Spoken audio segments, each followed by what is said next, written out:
The paradox that shook my life, the word of mountain and sea.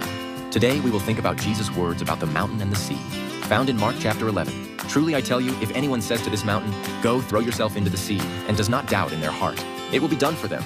The common understanding of this word is as follows. The mountain represents big problems or obstacles in front of me, and we collapse it into the sea through a magical miracle or a person's fervent faith that makes the impossible possible. It is usually understood as such a triumphalist miracle word.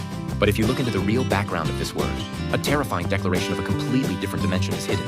The place where Jesus said this was right in front of the Jerusalem temple, the magnificent Mount Zion, which had become a fortress of huge vested interests while squeezing the blood of the people at the time.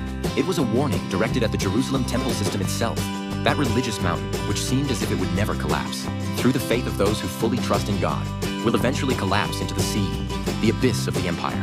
It was the most powerful and subversive reality-opposing declaration of the first century. It seems impossible in human eyes, but in God's providence, it was the most difficult, yet inevitable thing to happen.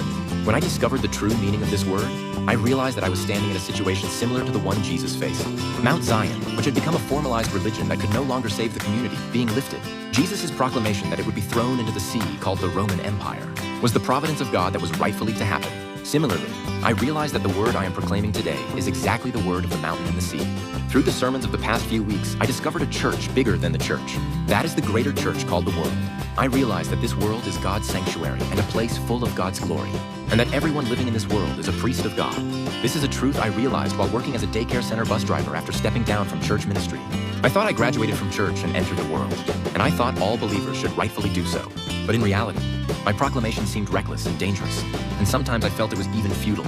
Then I discovered Jesus' words, "Let the mountain be lifted and thrown into the sea."